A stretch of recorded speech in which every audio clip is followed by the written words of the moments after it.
Amazon Fire TV Stick versus Chromecast versus, wait, Roku Ultra. Welcome back, everyone. I'm Caleb Dennison, and you might be wondering, why are we comparing a $100 streaming box to a couple $50 dongles? Well, that is just one question that we need to answer here. There are others too, like what's each platform like? It may seem like streaming sticks and streaming boxes are fairly simple, but there's actually a lot more to them. So if you want to make the right choice, I think you're going to want to see what's next. Now is the part where I would like to tell you that one of these devices is much easier to set up than the others, but that's just not true. With all three, there's some different version of get an email, click an activation code, log in with your mobile device, get a text message. Like, there are a lot of steps to get these set up, but once you do get them set up, they're all three very easy to use. Just have a little bit of patience. Now, before we start covering the different platforms that are available here, because that's a big part of the reason you might choose one device over the other, why would you want to get a streaming stick or set-top box when you have a smart TV? Well, I think two big reasons. One is maybe you don't like what's built into the TV, or maybe what's built into the TV doesn't give you access to certain apps. Let's say you have a Roku TV and you want access to HBO Max. Unfortunately, HBO Max is not available on Roku, so you might want to go with the Chromecast in that case. Also, these devices are highly portable, so if you want to take it with you on a trip, plug it into the hotel room TV or maybe the guest room TV wherever you're staying, that's possible with these.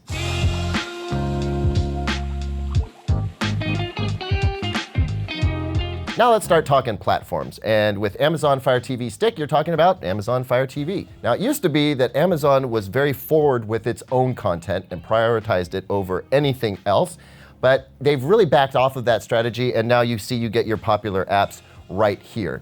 You actually have to go into Prime Video to see the Prime Video stuff. The recommendations up top are definitely driven by the Fire TV platform, but it's not so Amazon heavy as it used to be. Another reason you might want to go with Amazon Fire TV is if you like to bundle your subscriptions, maybe fold in Hulu and Showtime in with Amazon Fire TV. They make that very easy. It's just one bill to pay, and it all wraps in with Prime as well. The final reason I think that you might want to use Amazon Fire TV is because you're a power user of the A word. We all know who we're talking about here.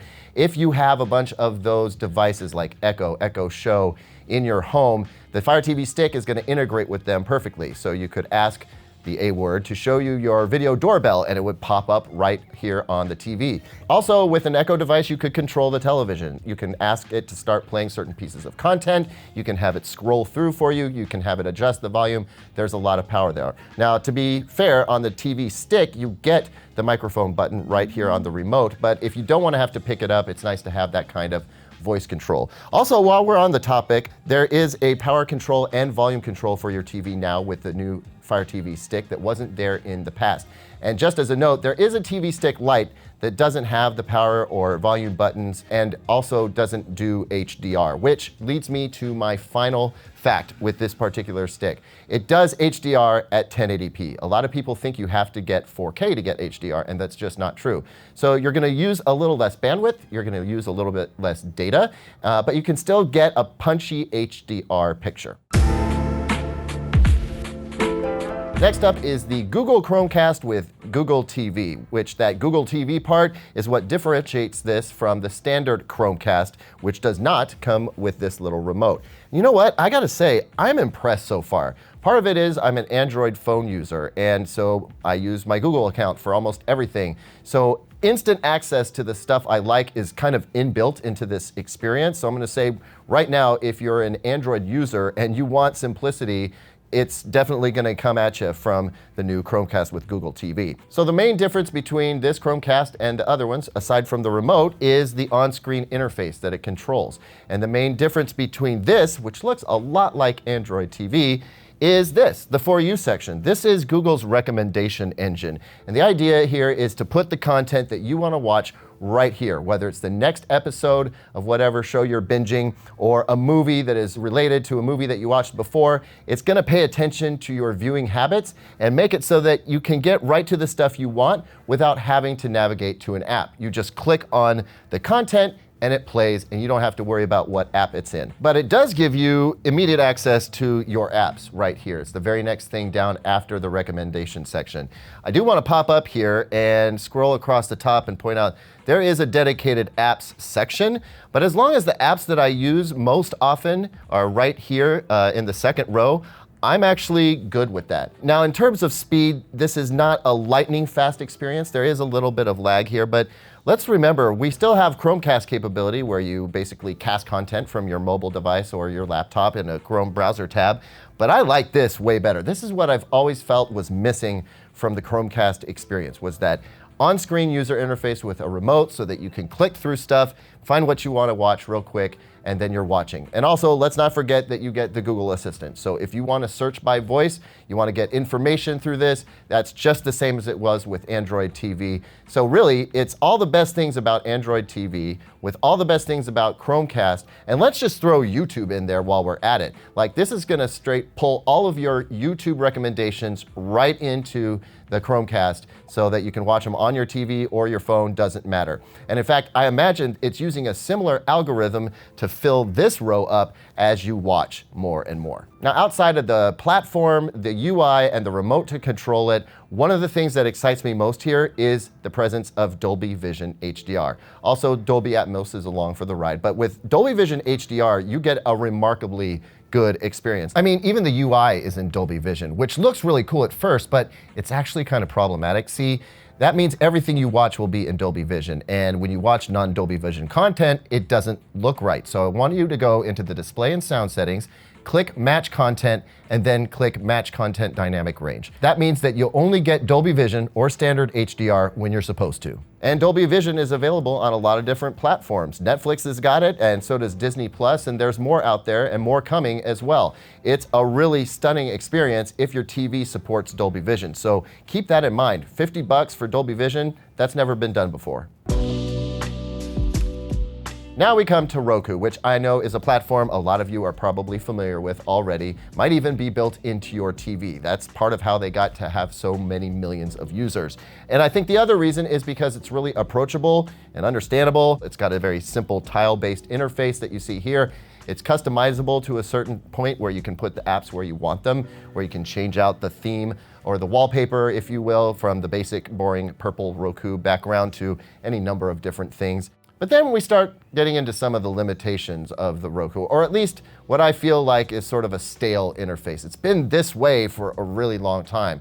I've been using it for a really long time, so maybe I'm a bit biased there, but I do want to see some more convenience features. Something like it automatically logs me into apps, and every time I set up a new Roku, it looks exactly the same as the last one I set up. I've talked about that before. I won't belabor the point. It needs some updating, but it's still rock solid. But at the end of the day, what we really need to talk about right now is the Roku Ultra box itself and the remote that comes along with it. That's what you're paying an extra $50 for, believe it or not. Well, that and the availability of Dolby Vision and Dolby Atmos. But again, you already get that with the Chromecast at $50. So what else are you getting? Well, there is the convenience of the Roku app, which allows you to control the TV with your mobile device and you don't have to pick up the remote at all. You can also do remote private listening with your phone, whether you want to use your phone speaker to keep it a little bit more quiet and personal, or plug in some headphones, or even use wireless headphones. Then you've got the remote that the Roku comes with, which does control the volume and mute and power of your TV. It also has a little headphone jack here so that you can plug in your own headphones or the supplied buds that come with it. Also, this is a use anywhere remote. You don't have to have line of sight. And it's compact and usable enough. And then we look at the box itself, which has a little Find My Lost Remote locator. That's a handy little tool. Just press the button and a little chime comes out of the remote. And then there's the Ethernet jack, which gets you much higher bandwidth capabilities than you can get with a wireless device. On the other hand, it's a box and it's not as portable, and it needs to find a place on your shelf, or you gotta like Velcro it to the back of the TV or something. It's not as convenient as something that just plugs directly into an HDMI port and hangs there like the other two devices. So I guess the big question here is whether all those extra features, those sort of power user centric features, are worth the extra $50.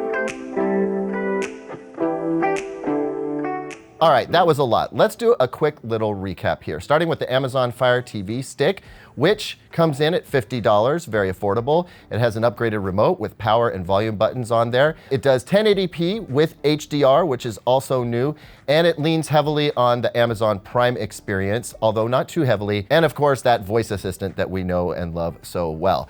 Very much an Amazon product. Moving on to the Google Chromecast with Google TV, this device surprised me. Not only do we now have a user interface on the screen along with a handy remote with power and volume keys on there, we also get a new recommendation engine that might just work. We'll have to see how that works out in the long term. Most notably though, you're getting Dolby Vision and Dolby Atmos, all from a $50 device. I'm a big fan, as you can probably tell. And now let's move on to the Roku Ultra, which we're describing as sort of the power user streamer, when having something like an Ethernet cable and a remote control with a headphone jack in it and a really handy app that lets you control the TV and also listen in are all important factors. It also supports Dolby Vision and Dolby Atmos, as I mentioned before. Its user interface is even in Dolby Vision. Very simple and easy to use interface with a lot of power behind it. Now I've got to pick a winner in this battle, and with this lineup, I got to call it for the Google Chromecast with Google TV. I mean, this device at $50 is rather remarkable. I like the remote. I like the dongle itself and how portable it is. I also enjoy the user interface. It's very familiar like Android TV, but better. But my two favorite parts have to be the recommendation engine. I mean, YouTube looks almost exactly like it is on my phone. And then the fact that you get Dolby Vision, even a Dolby Vision interface, along with Dolby Atmos with some apps, all at $50. I mean, that's just a slam dunk. Thanks as always for watching, everyone. What do you think? Are you getting a new streaming device? And if so, which one are you going to get? Leave me a comment down below, like, subscribe, hit that notification bell, and as always, visit digitaltrends.com for the latest tech news and reviews.